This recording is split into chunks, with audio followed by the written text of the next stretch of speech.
Hello friends, welcome back to review of Mark.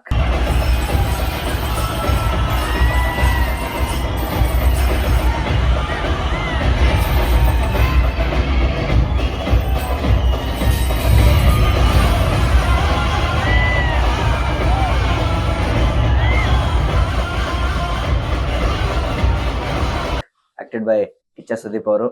Heroine ಇಲ್ಲ. Movie ಬಗ್ಗೆ ಹೇಳಬೇಕು ಅಂದ್ರೆ ಮೂವಿ ಮಾತ್ರ ಮಸ್ತಾಗೈತೆ, ಹೋಗಿ ನೋಡ್ಬೋದು. ಬಟ್ ಫೀಲ್ ಬರೋದು ಹೊಸದಾಗೈತೆ ಆ ಥರ ಏನು ಫೀಲ್ ಬರಲ್ಲ. ನಾರ್ಮಲ್ ರೆಗ್ಯುಲರ್ ಸ್ಟೋರಿ ನೋಡ್ದಂಗೆ ಅನ್ನೋ ಫೀಲ್ ಬರುತ್ತೆ. ಅದೇ ಥರ ಮ್ಯಾಕ್ಸ್ ಫೀಲೇ ಬರೋದು. ನೆಕ್ಸ್ಟ್ ಇದರಲ್ಲೂ ಸೇಮ್ ಪೊಲೀಸ್ ಕ್ಯಾರೆಕ್ಟರ್ಡು, same dark theme, same Max ಹೆಂಗಿತ್ತು ಸೇಮ್ ಇದು ಮಾರ್ಕನು ಹಂಗೆ ಸೇಮು. ಬಟ್ ಸ್ವಲ್ಪ ಡಿಫ್ರೆನ್ಸ್ ಅಷ್ಟೇ. ಅದು ಸ್ವಲ್ಪ ಸ್ಟೋರಿ ಡಿಫ್ರೆಂಟು, ಥೀಮ್ ಮಾತ್ರ ಸೇಮು. ಅದೇ ಸಸ್ಪೆಂಡ್ ಪೊಲೀಸ್ ಆಫೀಸರೇ, ಅದರಲ್ಲೂ ಅಷ್ಟೇ. ಏನಕ್ಕೆ ಸಸ್ಪೆಂಡ್ ಆಗಿದೆ ಅನ್ನೋದು ಗೊತ್ತಿಲ್ಲ ರೀಸನ್ನು. ಅದೊಂದು ಸ್ವಲ್ಪ ಕ್ಲಾರಿಟಿ ಕೊಟ್ಟಿದ್ರೆ ಚೆನ್ನಾಗಿರೋದು. ನೆಕ್ಸ್ಟ್ ಮ್ಯೂಸಿಕ್ ಮಾತ್ರ, ಮ್ಯೂಸಿಕ್ ಅಲ್ಟಿಮೇಟು. ಪ್ರತಿ BGM ಆಗಿರ್ಬೋದು, ಅವನಿಗೆ ಎಲಿವೇಶನ್ ಕೊಡೋದು ಸುದೀಪ್ ಅವ್ರಿಗೆ ಸೂಪರ್ ಆಗೈತೆ, ಅಲ್ಟಿಮೇಟು. ಸುದೀಪ್ ಅವ್ರಿಗೆ ಎಲಿವೇಶನ್ ಕೊಡ್ತಾರೆ ಕೆಲವೊಂದು ಸೀನ್ಗಳು ಮಾತ್ರ. ಗೂಸ್ ಬಂಪ್ಸ್ BGM ಮಾತ್ರ ಹೈಲೈಟ್. ಅಜನೀಶ್ ಲೋಕನಾಥ್ ಅವರು ಮಸ್ತಾಗಿ BGM ಕೊಟ್ಟವ್ರೆ. ಆಮೇಲೆ ಸುದೀಪ್ ಸರ್ ಅವ್ರದ್ದು ಕೇಳಕ್ಕೆ ಹೋಗ್ಬೇಡ್ರಿ, ಫೈಟಿಂಗ್ ಅವ್ರ ಸ್ಟೈಲಲ್ಲೇ ಮಸ್ತಾಗಿ ಅದು ಫೈಟಿಂಗ್ ಅಲ್ಲಿ ಬೇಜಾರಾಗಲ್ಲ. ಅದೊಂದು ಅವ್ರು ಫೈಟ್ ಮಾಡ್ತಾ ಇದ್ದಾರೆ ಅಂದ್ರೆ ಒಂಥರ ಖುಷಿ, ಇನ್ನೂ ಜೋಶ್ ಬರುತ್ತೆ. ಒಂಥರ ಸ್ಟೈಲಿಶ್ ಫೈಟು, ಮೇಕಿಂಗ್ ಅಷ್ಟೇ, ಸ್ಕ್ರೀನ್ ಪ್ಲೇನು ಅಷ್ಟೇ.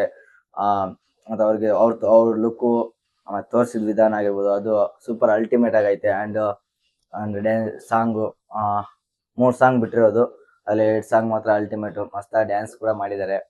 ನಾವು ಮಾಡಿದ್ದೀವಿ ಅದನ್ನು, ಅವು ಚೆನ್ನಾಗೇ ಹೊಡಿದ್ದಾವೆ.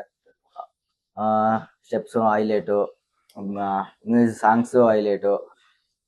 ನನಗೆ ಪರ್ಸ್ನಲ್ ಲೈಕ್ ಆಗಿದೆ ಅಂದರೆ BGM ಈ ಮೂವಿಲಿ ಮಾತ್ರ ಸೈಕಾಗಿ BGM. ಕ್ಲೈಮ್ಯಾಕ್ಸ್ ಫಸ್ಟಿಂದ ಹಿಡಿದು ಲಾಸ್ಟ್ವರೆಗೂ BGM ಮಾತ್ರ ಅಲ್ಟಿಮೇಟು. ಮ್ಯೂಸಿಕ್ ಅಜನೀಶ್ ಲೋಕನಾಥ್ ಅವ್ರಿಗೆ ಹ್ಯಾಟ್ಸ್ ಆಫ್, ಮಸ್ತಾಗಿ ಕೊಟ್ಟವ್ರೆ BGM ಮಾತ್ರ. ಸ್ಟೋರಿ ವೈಸ್ ಬಂತು ಅಂದರೆ ಒನ್ ಲೈನ್ ಸ್ಟೋರಿ. ಮಕ್ಕಳು ಟ್ರೈಲರ್ ತೋರಿಸಿದ್ದಾರೆ, ಮಕ್ಕಳು ಕಿಡ್ನಾಪ್ ಆಗಿರ್ತಾರೆ, ಸೊ ಅದನ್ನು ಹುಡ್ಕೋದು ಅಂತ ಸಸ್ಪೆನ್ಸ್ ಥ್ರಿಲ್ಲರು. ಸೊ ಇನ್ನೊಂದು ಸೈಡ್ ಡ್ರಗ್ಗು, ಅದಕ್ಕೂ ಇದಕ್ಕೂ ಕನೆಕ್ಷನ್ ಕೊಡೋದು ಇರ್ಬೋದು. ಸೊ ಸೂಪರ್ ಅಲ್ಟಿಮೇಟ್ ಆಗೈತೆ ಮೂವಿ ಮಾತ್ರ. ಬೋರಿಂಗ್ ಅಂತೂ ಅನ್ಸಲ್ಲ, ಒಂದು ಫ್ಲೋಲ್ ಹೋಗ್ತಾ ಇರುತ್ತೆ. ಸೊ ಇದು ಯಾಕೆ ಅನ್ನೆಸರಿ ಸೀನ್ ಅಂತ ಏನಕ್ಕೆ ಬಂತು ಅನ್ಸಲ್ಲ. ನಾರ್ಮಲ್ ಇದು ಒನ್ ಡೇ ನಡೆಯೋ ಸ್ಟೋರಿ ಥರನೇ ಫೀಲ್ ಬರೋದು. ನಾರ್ಮಲ್ ಡಾರ್ಕ್ ಥೀಮು ನೈಟಲ್ಲೇ ನಡೆಯುತ್ತೆ. ಇದರಲ್ಲೆಲ್ಲ ಆಲ್ಮೋಸ್ಟ್ ಗೊತ್ತಿರೋ ಯಾರು ಕಾಣಿಸಲ್ಲ, ಸ್ವಲ್ಪ ಜನ ಅಷ್ಟೇ ಕಾಣಿಸೋದು. ಕ್ಯಾರೆಕ್ಟರೇಷನ್ ನೋಡೋದಲ್ಲಿ ಎಲ್ಲ ಆಲ್ಮೋಸ್ಟ್ ಬೇರೆ ತಮಿಳವ್ರು ಇದ್ದಾರೆ, ಬೇರೆ ಬೇರೆ ಲ್ಯಾಂಗ್ವೇಜ್ ಅವರಲ್ಲೇ ಆಲ್ಮೋಸ್ಟ್ ಹಾಕೊಂಡಿರೋದಿಲ್ಲ. ಸೊ ಪ್ಯಾನ್ ಇಂಡಿಯಾ ಅಲ್ಲ, 5 ಲ್ಯಾಂಗ್ವೇಜಲ್ಲಿ ರಿಲೀಸ್ ಆಗಿರೋದು. ಇನ್ನು ಮೂವಿಲಿ ಮಾತ್ರ ಅಷ್ಟೇ.